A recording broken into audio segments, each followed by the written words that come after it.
So my name is Tara Lausch. I'm the owner of Get Your Wag On Pet Services. I am the only trainer, so it's just me. Force-free dog training.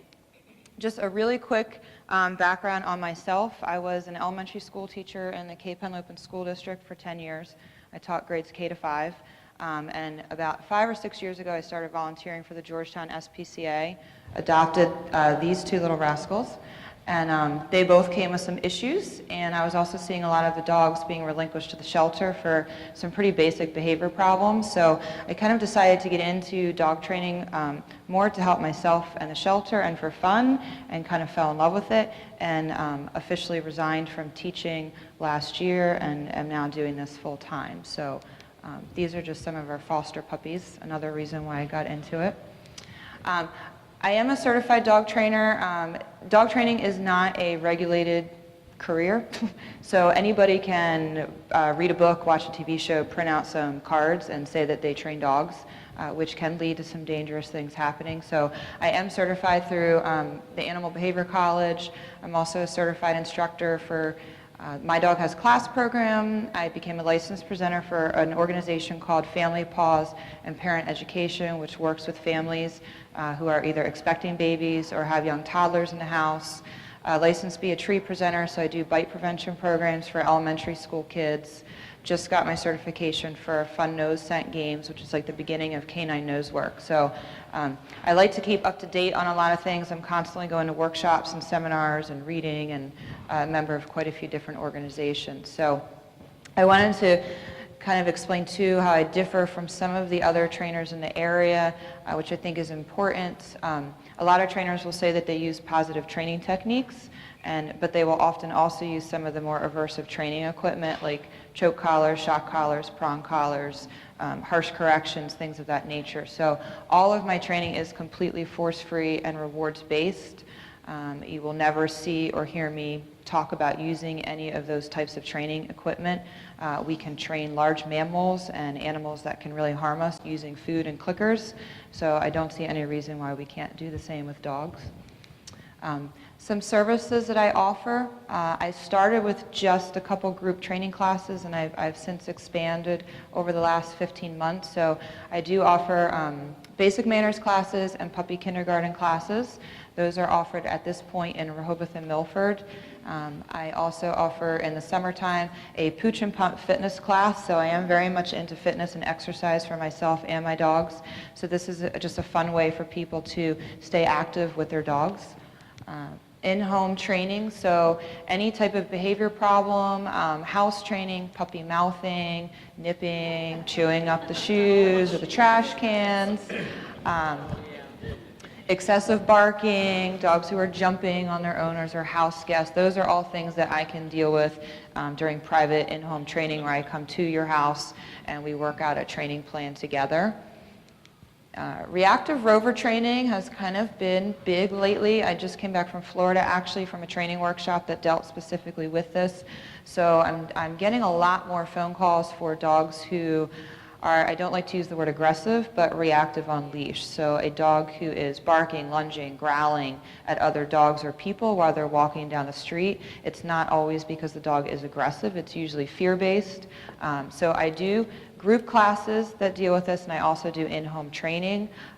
This is kind of near and dear to my heart because I have a reactive rover myself, one of the dogs that we have. So I've been doing a lot more work with these types of dogs lately. Bite prevention and safety, I have done some of, and I would really like to get a little bit more into this. And I don't miss my teaching career, but I do miss working with the kids. So I would like to get back into the classroom a little bit. I've done some Be a Tree presentations, and I actually was just on a WBOC interview yesterday that will air in November. I'm pretty excited for the Dogs and Storks program. So working with mothers who are expecting and want to learn about how to safely bring the baby home. So I would like to do a little bit more networking with the schools, hospitals, OBGYNs, things of that nature to kind of get that information out. That picture on the right to me is really scary, as are so of these. These all seem to be really cute dog and kid pictures, but all these dogs are pretty much saying they don't want to be near those kids. So Current services, again, I'm doing the group classes, I'm doing the reactive rover classes, in-home stuff. I just started something kind of new called a trainer size session, where I come to your home when you are not home if you're working and the dog needs some exercise and training. That's really more for current clients or previous clients. I do group presentations for the Dogs and Storks program. I do group presentations teaching people how to read canine body language, which I think is really important. So I'm constantly trying to look and see how I can expand and offer different services that might be needed. So, under 6 minutes.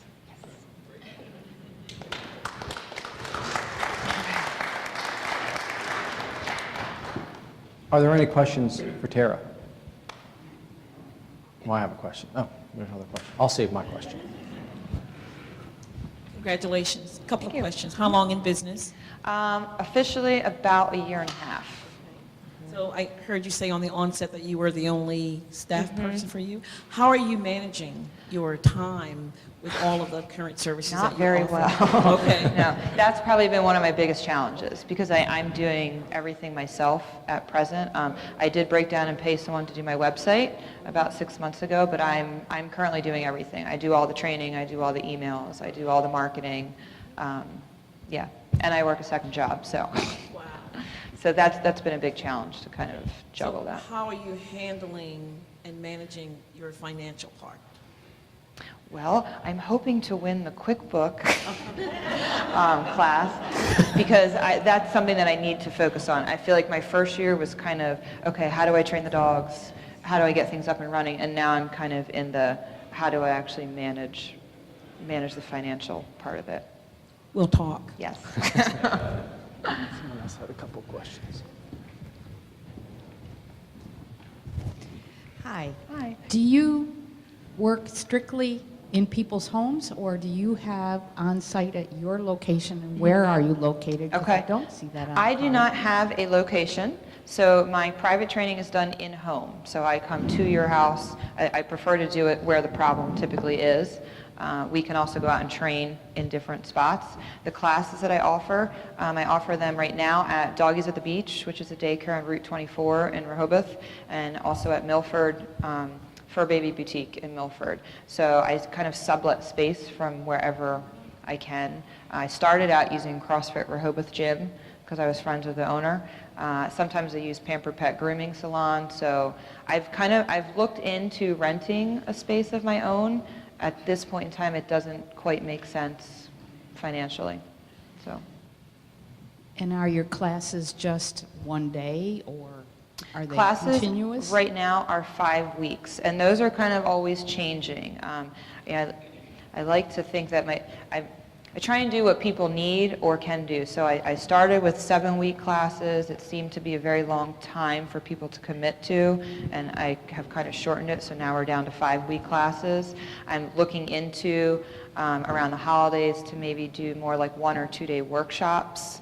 It's really difficult. People are so busy, so it's really hard to get people to be able to commit to 5 classes in a row. So.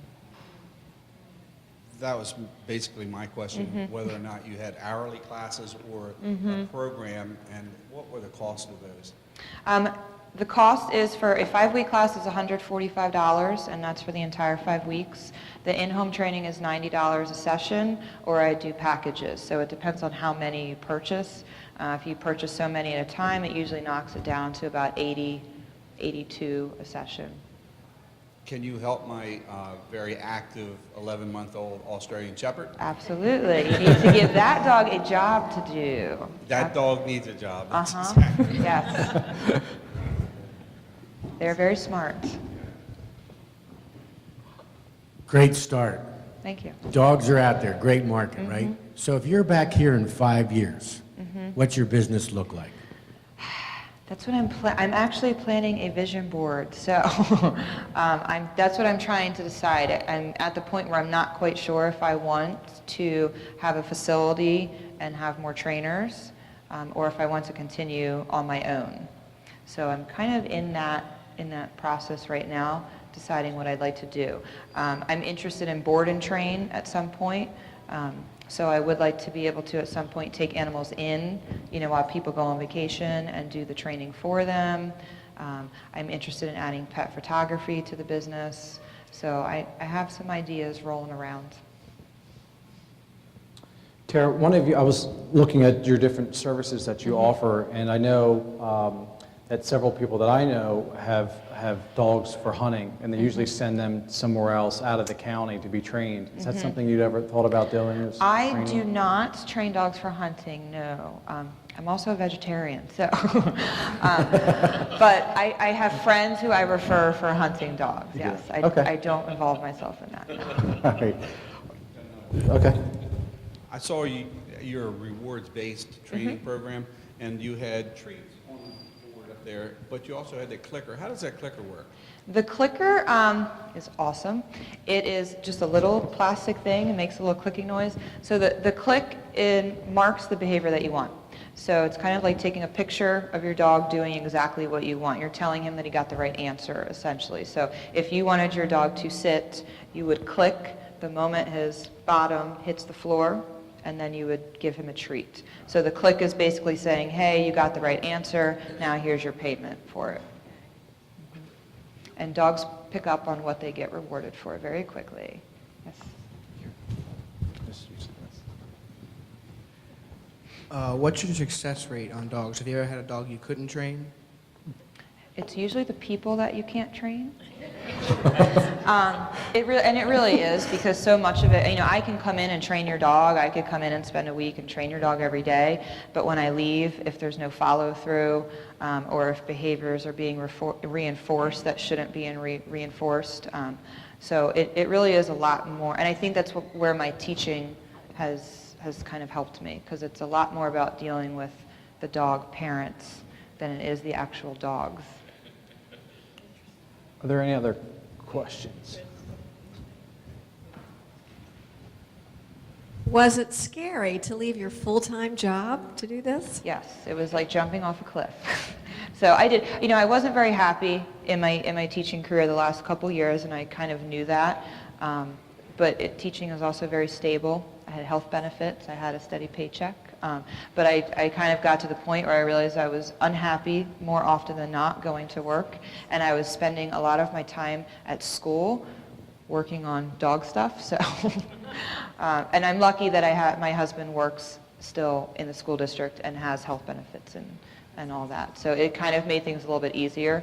But that's been a big struggle for me too, because the phone calls come and go, and it's like a roller coaster, so you don't know when you're getting a paycheck. So yeah, it's a little nerve-wracking. Are there any other questions? Well, let me try to get it to go into the mic. I think someone asked you a similar question. I didn't quite catch it, but as a owner of a dog, well, not anymore, but anyway, I trained my own dog. I had a Labrador, which is an easy dog to train, thank God. But it seems like the word is, and I think someone said it, is training the owners and not the dogs, because how do you reach the owners to say, it's time you start getting your dog trained? Because most owners don't. Their lives are so busy, and they think that, we'll just let the dog do what it wants to, and then a couple years later they go, oh my God, this dog is terrible, and that's when they end up going to the pound. How do you get the word out to the people to realize that dog training is such a great idea? That's a good question. Biggest thing. That's what I am trying to figure out. I do a lot of work with the Georgetown SPCA, and I've done a little bit of work with Safe Haven and some other local rescues. So I do attempt to get my flyers into their adoption packets. I offer a discount if people call me within 3 months of their adoption. So I try to encourage people to do preventative training rather than me getting a phone call 9-10 months later when there's already been a dog bite or there's already a problem. So typically when people are calling me, they've already made the decision to do the dog training, so it's a little bit easier from there. But yeah, trying to get people to do the training prior to something happening can be tricky. And when I do my consultations, I really try and sit down and be realistic with people and say, okay, what's your schedule? How much time are you really willing and able to put into this? And some people will be very honest. I can only do 5 minutes a day. Some people can do more. So. Is there any way to reach them without them reaching you? In other words, most of the people are going to wait too long to get Yeah. How do you go out and grab those people ahead of time and tell them now it's time to be good?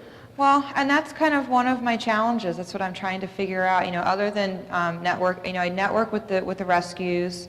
I network with my local veterinarian, the local pet stores. So, I'm trying to reach people who are out there possibly looking for it, but I don't necessarily have the best way to do that yet.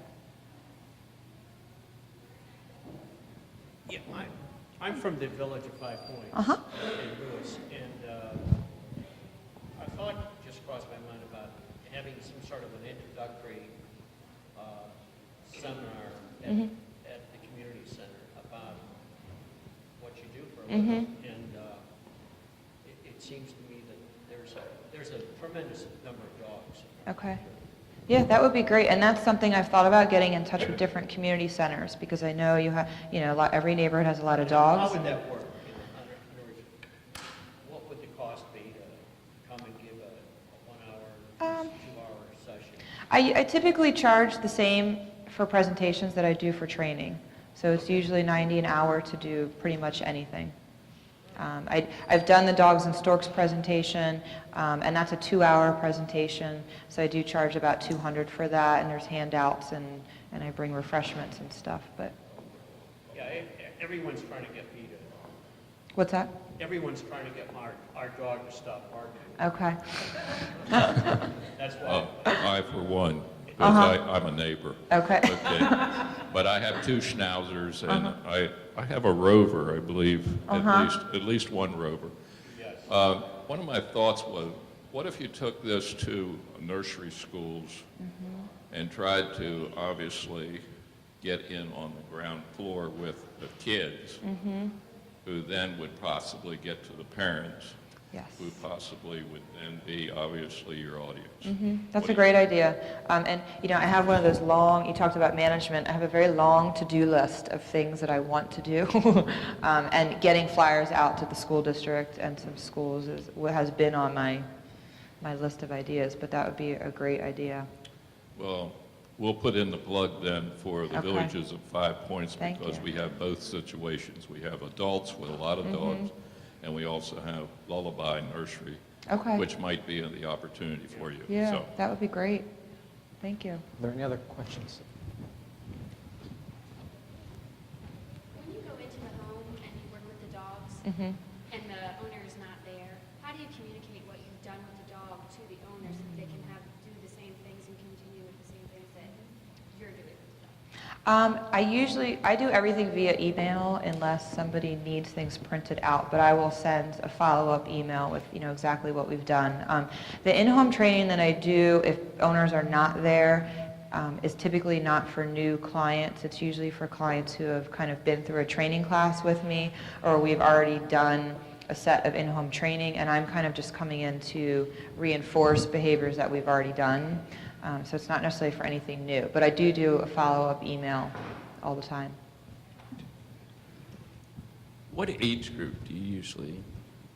As far as the dogs Yes. go, right at present, the puppy kindergarten and the basic manners, they have to be 3 months or older. I'm speaking with Doggies at the Beach about doing a puppy socialization class that we've been trying to get up and running.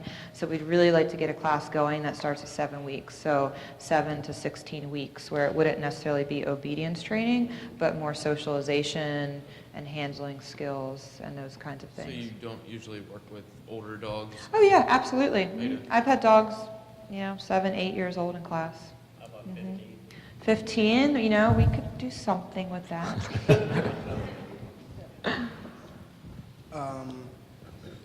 One second. Since your service is pretty much based on once you train the dog is trained, do you have any problem keeping customers, or they recommend someone else and then you have a growing basis of customers? Good question. Kind of both. I've had some repeat customers. So, I've had customers that I've done private training with, and then they've decided to take a group class. I've had customers who have done a group class and then realized that wasn't the best fit, so then we do private training. And as far as the progress, like I said, that's more or less owners kind of following through with things. So I've definitely had repeat customers. But I also get a lot of, most of my business is from referrals. You know, talking about advertising and all, I don't do any paid advertising. Everything is pretty much word of mouth or referrals from the vets or the pet stores. And I have one more quick comment. You just made me think of something, because most people don't know when is the right time to start training a dog. We were just asking about weeks and months and so forth. Would it be interesting to build a calendar up of the life of a dog up to 3 years or whatever, and say, you know, at this many months start the social training, at this many months start your obedience training? I mean, so people have an idea when it's time to start the training and not wait till it's too late. It makes it so much more difficult. I would say start the training as soon as your dog comes home, no matter what age. Yeah. As soon as you, especially if you have a puppy, 7 weeks old, they need to be socialized right away. And you can start obedience training at home as young as 7 to 8 weeks old. So I don't really think there would be different ages that I would suggest things. I suggest training right away. We have time for one more question. I'm going to summarize. I have a good dog. Okay, that's good. And so, and supposedly after you work with all these people, they're going to have good dogs. I find a lack of places to do things that aren't competitive. You know, you can have the kennel societies that say the breed is great, and then you have the dog training places where you compete on the speed and the agility and all. I just want to hang out with other people that have good dogs. And I don't find that neat. I thought that was your exercise with your pet. I thought that was an awesome idea. And so as you gain successes, you're going to have more people that are out there, and people that don't have problems, or they don't know they have problems, and when they go to your event, then you can, get more customers that way. So do you see that lack, or am I just isolated? No, absolutely. And there's not really, I've had people call me looking for agility in different dog sports, which I don't offer. That was part of why I did the Fun No Scent game instructor course, because I was trying to find something that I could offer that would be not obedience related and something fun for dogs to do. So I am looking to try and offer more of those classes, the Pooch and Pump fitness class. But yeah, there's not a whole lot in the immediate area for that. I take my dogs down to the beach. I know my dogs very well. They're okay off leash. So I know, Dewey Beach has no leash law. So that is one place that you can take your dog and allow them to run around. The only concern is not everybody else's dogs should be off leash that are off leash down there. So you have to be careful. Yeah. What can we do as a community to support you? Just getting the word out, really. I would like to, ideas like that with working with the community centers would be great. If anybody has connections for those types of things, I would love to connect a little bit more with veterinarians, groomers, people like that, because I'd like to do some presentations.